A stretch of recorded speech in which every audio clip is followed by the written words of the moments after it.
It is as common to a modern-day society as air and water. And as long as there is a group of people who live in want, there will always be individuals willing to do anything they can, rob, cheat, or kill, to satisfy their needs.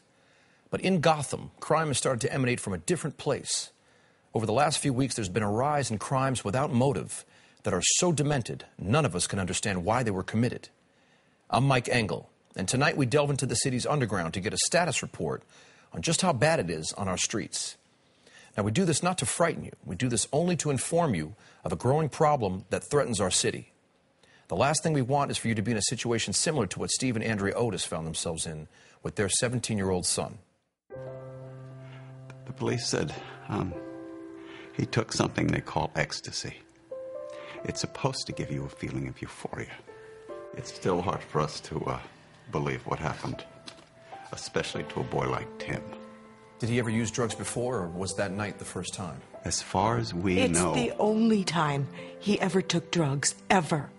Steve and Andrea's son, Tim, graduated high school last May and was on his way to a top university when he and his friends celebrated the night away here. Known for lax underage drinking enforcement and an abundance of recreational drugs, teenagers of all kinds came here to experiment with a life that their parents tried so hard to keep them from. That night, it was Tim Otis's turn. Upon ingesting the drug called ecstasy, Tim collapsed to the floor and immediately went into a violent seizure. His friends called an ambulance, fearing that he was suffering from an overdose or a bad reaction. Neither was the case. After they called us, we rushed to the hospital, and there he was, screaming at the top of his lungs, tied to the gurney. The doctors had to restrain him because Tim kept trying to tear his own eyes out. They couldn't control him. He was terrified. The family's nightmare was unending, alarming Tim's doctors and the other medical examiners that this was something more than just a bad trip. Theorizing that the drugs may have been laced with a malicious substance, Tim's blood was tested for traces of foreign chemicals. What they found frightened everyone. Tim's bloodstream was laden with the chemical compound used by Dr. Jonathan Crane to produce his lethal fear toxin, the same toxin that nearly destroyed all of Gotham. James Levine writes the police beat for the Gotham Times. He's also written 2 books on the history of organized crime in Gotham and is writing a 3rd on the terrorist attack that occurred in the Narrows. James, this is some scary stuff. Scary indeed. Now, before we get into this further and discuss whether Dr. Jonathan Crane is behind it all, let's start off where organized crime stands these days. Harvey Dent recently indicted Sal Maroni. Maroni is allegedly the heir to Carmine Falcone, who was incarcerated and later suffered debilitating psychological damage at the hands of Dr. Crane. Well, you know, Mike, what's really interesting about all this is that Falcone's removal from power provoked other criminal factions in Gotham to go after pieces of Falcone's empire. Now, Sal Maroni made it clear that this wasn't a good idea. However, Maroni, who prides himself on being a charmer when he's more of a schemer, has reportedly embraced these other criminal organizations rather than declaring war against them. Embrace them how? Well, reports suggest that Maroni and the rest of Gotham's criminal factions have banded together. And statistics support this, as there's been absolutely no incidences of violence between these factions in the last couple of months, which is remarkable given the vicious history of organized crime within this city. James, wait a second. What you're saying then, is this some sort of détente? No. What I'm saying is some kind of conglomeration.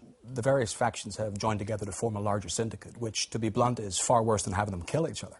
Now what you have is a mob on steroids, with their hands in every pot and their fists in every face. Essentially, it's an impenetrable force of highly organized crime, impenetrable even to Batman. Okay, hold on. Let me stop you right there. This is what gets me mad, okay? Now, to me, the biggest problem facing Gotham right now is the fact that the public is embracing a vigilante as their protector. You mean the Batman? Yes, the Batman. I mean, a man who refuses to reveal his identity, a man who isn't even voted upon by the public, a man we don't even know if he's human, James. What do you think, Mike? He's a bat? Look, a number of eyewitness accounts have put him at different places at the exact same time. I mean, how do you explain that to the people of Gotham? Mike, you've been ridiculous. Let me make my point. The point is, this mega mob that you are telling us is such a threat. My feeling is that the Batman is worse, because before you know it, he's going to inspire the whole city to take the law into their own hands. And what do we have? We have anarchy, complete and utter chaos. You ever think where we would be without Batman? Now, that would be chaos. Our government has broken its social contract with its citizens, Mike, one that promised justice, order, and security.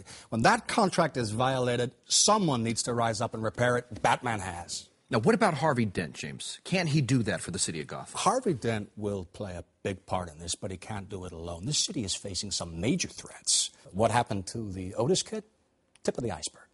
You bring up a good point. Now, what about this case, James? The police say that Dr. Crane is in fact dead. The situation with these spiked drugs speaks to a very different situation. Well, what we know is that Dr. Jonathan Crane was in fact involved in the fear toxin assault on the Narrows 9 months ago. No, come on, everybody knows that Crane is dead.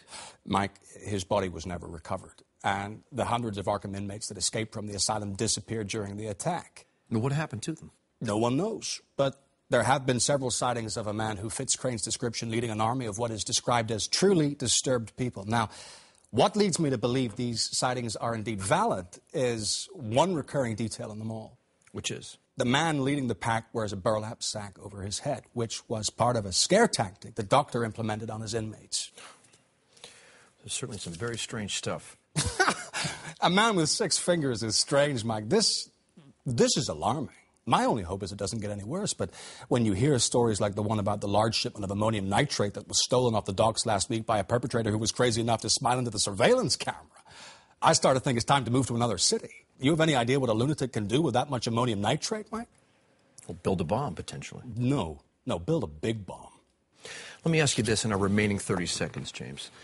There is, to me, no doubt here that there's a growing trend of deranged crimes that are being perpetrated by equally deranged individuals for motives that are unknown to us all. Meanwhile, we have a man that's dressed up like a bat who is literally waging war on the city streets. I mean, you don't think one has to do with the other. I mean, that is to say, Batman, whether he's a hero or a nutcase, is encouraging and actually inspiring other nutcases to do what? Either stop him or top him. Well, I haven't thought about it like that. Potentially, yes. Well, that's why the Batman's got to be stopped. I mean, he's got to be brought to justice to stop the escalation. James, we thank you for being with us today. And thank you for watching. Please join me in 2 weeks for an interview with the head of the Falcone crime family, Sal Maroni, who claims Commissioner Loeb and the Gotham PD should be the real defendants in Harvey Dent's case against him. And next week, tune into Lydia Filingeri's profile on the rising star within Gotham's police department, Lieutenant Jim Gordon. Will Lieutenant Gordon be the man who will turn this city around? Or does Gordon's rumored association to the Batman cast a shadow of doubt on him that Harvey Dent should be concerned about? I'm Mike Engel. Good evening. This is Gotham Tonight.